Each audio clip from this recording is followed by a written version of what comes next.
Well, as you know, the game reviews are now all completed, but I'm going to go back through the collection, looking at various games, looking at the best and worst games, for example. And this first video is indeed a rundown of the top 10 Mastertronic games. This is only original releases, not games that were re-releases of other companies' games. I'll cover those in another video. And I've been keeping a log of my favourite games throughout the 2.5 years I've been doing the Mastertronic Chronicles. So I took my top 10 from that list, played through them all again over the last week and decided which ones needed to move up and down in that top 10. So here is my top 10 Mastertronic games. And starting off in 10th place is 3D Pinball. Bit of a surprise inclusion, this one, even to myself. I wasn't really expecting to really enjoy a pinball game as much as I did. It's a pretty good simulation of pinball. It's a nice 3D perspective. They've got all the sort of mechanics of the way the ball moves around and the way all the bumpers and things work pretty well. The only real criticism I have of the game is that it's pretty slow with the flippers. The flippers don't really have a lot of power to them, but it does have all the typical features of a pinball table of that era, of the sort of early 90s. Reasonably realistic physics. It's surprisingly addictive and a good challenge, and the only thing really, aside from the flippers speeding up, that would improve it would be if you had more than one table, or things like a high score table and music. It does lack a little bit in the presentation stakes, but overall definitely one of the best pinball simulations I've played on the Commodore 64.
In 9th place we have a release from 1985, one of the earliest releases in my top 10. That's Kane.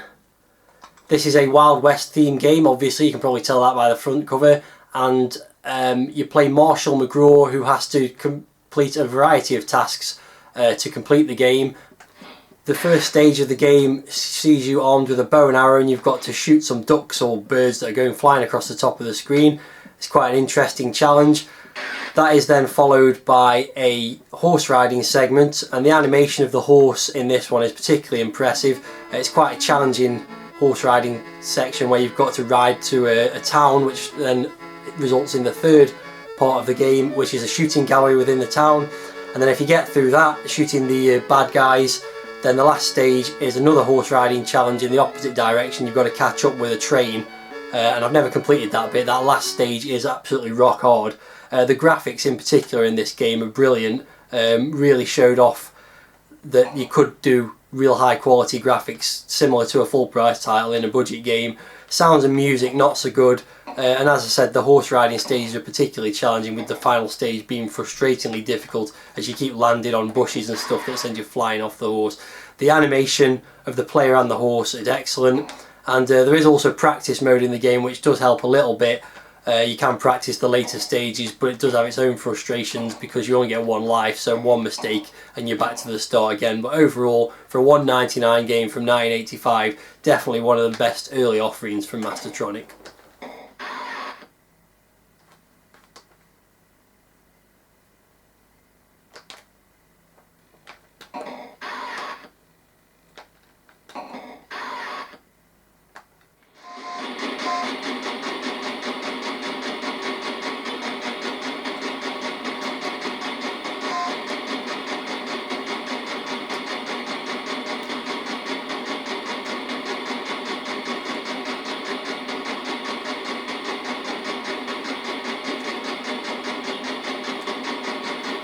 In 8th position we have Hero of the Golden Talisman.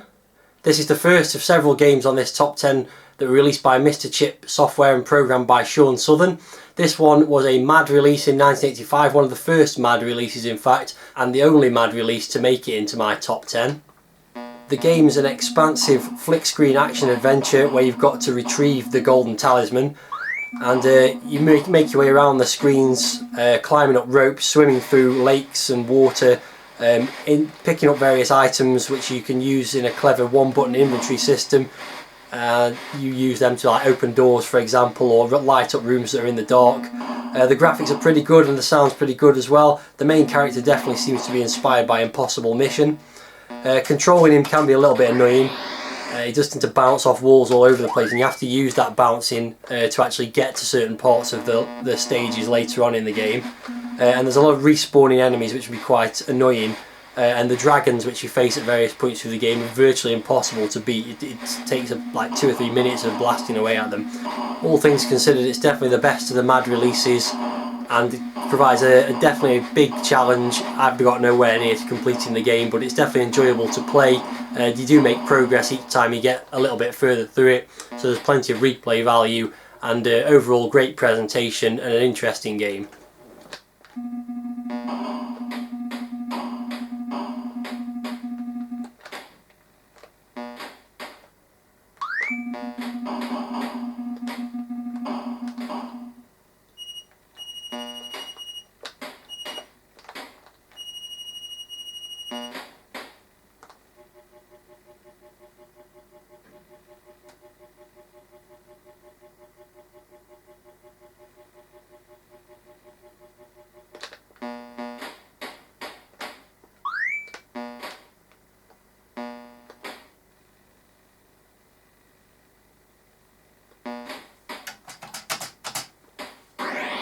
In 7th place we have Excalibur. This was another release from 1985. It's a single screen platformer, which I am a particular fan of those kind of games. Definitely arcade style presentation on this one. In fact, it's a follow-up to an arcade game called Cavelon. What you have to do in this game is move around the levels, climbing the ladders and collecting the parts of a door to escape the level. There's an evil sort of wizard sorcerer character that sends various enemies to kill you. The first level's pretty straightforward. The second level is borderline impossible without collecting the Excalibur sword, which gives you the ability to move freely around the level rather than having to traverse the platforms and ladders, and you can also destroy enemies when you've got the power up. It's got really good arcade style presentation. It really does resemble an arcade game. It's got the high score table and certainly the difficulty level of an arcade game. It's unfairly hard after the first level, to be honest, with progress beyond level 3 is virtually impossible, but it is still a good challenge for an arcade game fan and a high score chaser. If you think games like Donkey Kong and Bubble Bobble and Joust were good games, then you definitely want to check this one out.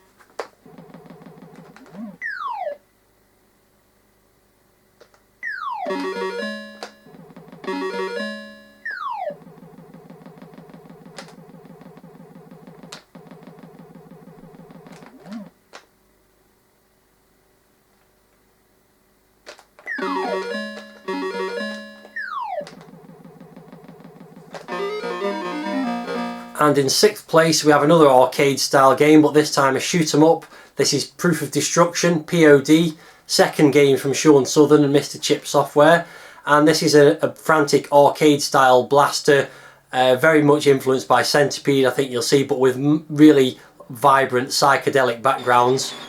Each level is different. They work on a time limit, which is quite unique, so you don't actually have to eliminate all the enemies on the screen. You can be defensive on some stages rather than just blasting away, which means if there's a particular level that's quite difficult for you to get past, you can just try and avoid stuff rather than shooting it. the graphics are kind of basic, but they kind of do the job. They actually suit the game, and the sound's pretty good on this one. Some nice music in the background. It's not a really complex game, it's quite simple, but it's just an assault on the senses with the psychedelic backdrops, and it's a good challenging game. Again, one of those games where you get a little bit further each time. You never feel like you've been shortchanged by the computer. If you lose a life, then you really do feel because it's a mistake you made rather than because of like poor game design. So yeah, definitely a classic.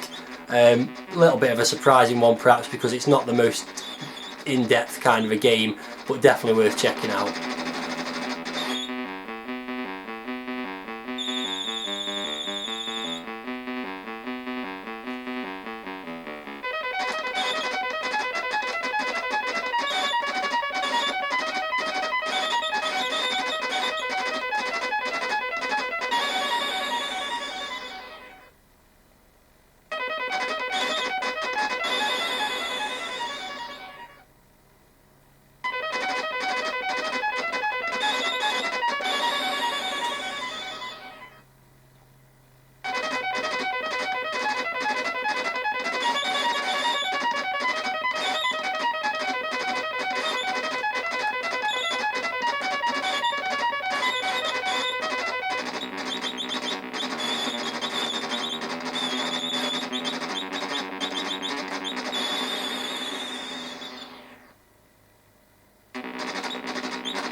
In 5th place, we have one of the last releases from Mastertronic from May 1990. It's a Mastertronic Plus 299 release called Rad Ramp Racer, and this is a 1 or 2 player, or one player against the computer. You can ride either a BMX or a skateboard along a challenging course with obstacles to avoid, ramps to jump over and so on, and you don't actually win the challenge, the race against the other player necessarily by just finishing first or doing the most circuits. You can actually pick up tokens, you can do tricks like spinning around when you jump up off a ramp, things like that. So it's quite an interesting challenge in that respect. It's got really nice high-res player sprites and pretty good graphics for the sort of background objects as well, and the music's really good on this one, great tunes throughout, and added value is that, as I mentioned, it's got a 2-player mode, but it's also got a construction kit, so you can actually make your own courses as well. To be honest, the only thing that I don't like about it is at the end of each circuit, when you go up the half pipe, you have to do this annoying kind of joystick waggling, otherwise you come flying off the board, or the bike for that matter. So that's a little bit annoying, but otherwise it's a really nicely presented game, plenty of replayability, and a good challenge against either the computer or a second human player.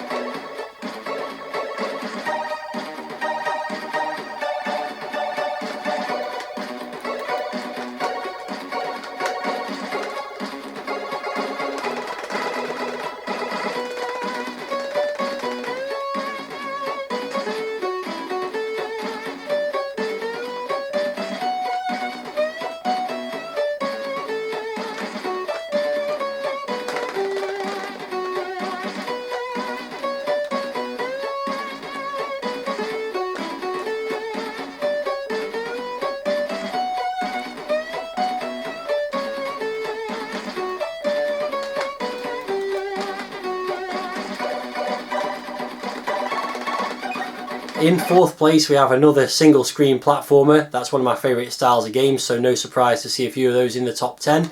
This game's called Bomb Fusion, and the object of the game is to defuse bombs and also collect these radioactive isotope things that bounce around the screen and take them to a particular place to disable them. So while on the face of it might look like a clone of Bomb Jack, actually it has more in common with the arcade games Checkman and Flicky. If you've ever played either of those, you'll know what I'm talking about, and if not, then why not check them out.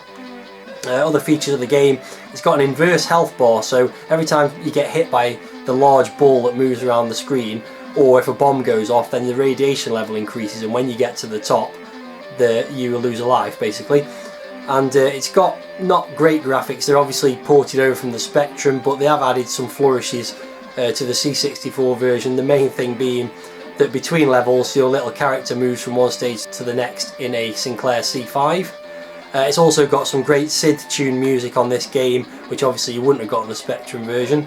It's probably a little bit too easy. Some of the earlier stages you can get through quite quickly, although later levels do provide a pretty good challenge. And overall, it's just a really fun game. Didn't get great reviews back when it first came out, but I think it was definitely an underrated gem from the later era of Mastertronic's releases.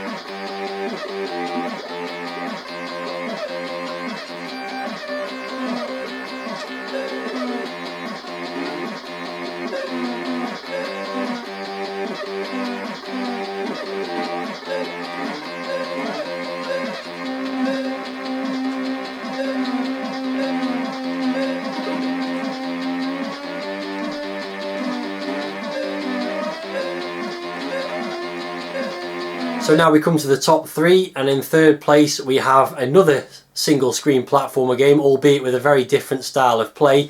This is Big Mac, the Mad Maintenance Man. This is another release from Mr. Chip Software, but this time programmed by Tony Kelly. And the object of the game is pretty simple. You just progress from one screen to the next by switching a variety of levers across the stages, negotiating all the obstacles, and then making your way to the exit. The placement of obstacles can be quite challenging, and also the control system is a little bit annoying in that sometimes you'll accidentally jump on a switch and switch it back off again by mistake. Overall though, the gameplay is nice and balanced, with the difficulty increasing at a reasonable level from one stage to the next. It hasn't really got great sounds or graphics. It's from sort of early 1985, so they're very much of the era. But I think it's just a really good classic 8-bit platformer, and in my opinion way better than something like Manic Miner, for example.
So in second place we have a game released on the short-lived Entertainment USA packaging. This is a game called Street Surfer, and this was one of my personal favourites back when I was a kid. Used to play it all the time on the C64. You're riding a skateboard. It's kind of like a racing game, but really it's actually more of a collect 'em up, and it's got a recycling theme. So you've got to collect the bottles from the sides of the road and then take them to a recycling station every few miles. It's probably one of the earliest games to have a sort of eco-friendly theme. And it's got this nice risk and reward mechanism where you can actually get a drink off a driver, which restores your health, but then also gives you another bottle to recycle. And when you recycle the bottles at the end of each stage, you basically get a health boost from each bottle that you recycle. So the problem is, of course, when you go up close to a car going past you, if you mistime the collection of the drink, you can get run over. You ride the skateboard at frankly ludicrous speeds where you can overtake like standard sort of moving traffic. It's got a good illusion of speed as well, a good frame rate. The graphics are pretty decent, a bit blocky in places, but they certainly do the job. And it's got a really good David Whittaker soundtrack, which is quite funny in that it changes speed as you speed up or slow down throughout the game. There's also some nice touches like messages being displayed when you get a drink or collect a bottle, or even when you get run over. You've got to avoid holes in the road, and also a chicken that crosses the road. You can jump as well, which is quite a dangerous thing to be doing at the speed you're going. It's a game that never ends. Basically, you just keep going until you run out of health and it's game over. So you could get a little bit bored with it, but I think if you're a high score chaser, you're a fan of high speed sort of racing games, it's definitely one to try out. Again, it's another one that didn't get very good reviews back when it was released, but I can't really see why. It's a really fun game. It's nicely put together. It's got decent graphics, good sound, an interesting and unique challenge, and I think it's one of the best Commodore 64 games ever released, let alone a Mastertronic game, but just generally a really good game.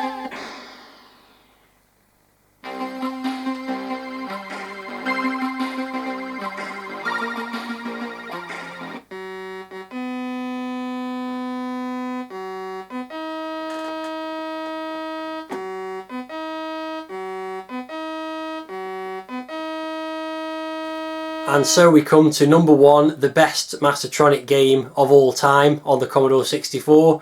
And there shouldn't be any great surprise that I've chosen the game I've chosen, given the review that I did not so long ago.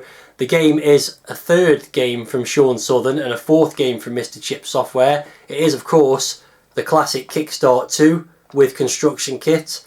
This is, in my opinion, the best value for money game of all time. For $1.99 you got over 20 courses to race against one another or to race against the computer on, and you also got the construction kit, which meant you could make as many courses as you like. The courses have 3 different environments as well. You can have daytime courses, nighttime courses, and also snow-based courses. Compared to the first game, it's just a massive improvement. You've got better graphics and sound. They're still not brilliant, you know, they do the job, but the animation of the rider in particular when he comes flying off his handlebars is brilliant. As I said, it's more than 20 built-in courses. You can create as many other courses as you like. The presentation and the user interface are better as well than the first game. The control of the bike is more intuitive, so that you can use the fire button to jump in a much better way than you could in the first game. And as I said, basically one of the greatest C64 games. It would be worth a full price release, and for $1.99 it was an absolute steal, and anyone who's a fan of the Commodore 64 will have played this back in the day, I'm sure, and if they haven't, then they're definitely missing out on something. Check the game out, play it on an emulator if you haven't played it before. It's an absolutely brilliant game, and as I said, the best value for money game of all time in my opinion.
So that sums up the top 10. Hope you enjoyed that. If you do want to check out the games in the top 10 in more detail, you can go back and look at my full-length video reviews of all 10 games.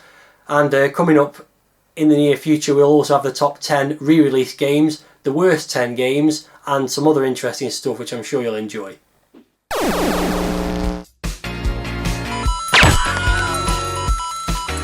If you only knew the power of the dark side. 2, 1, 0.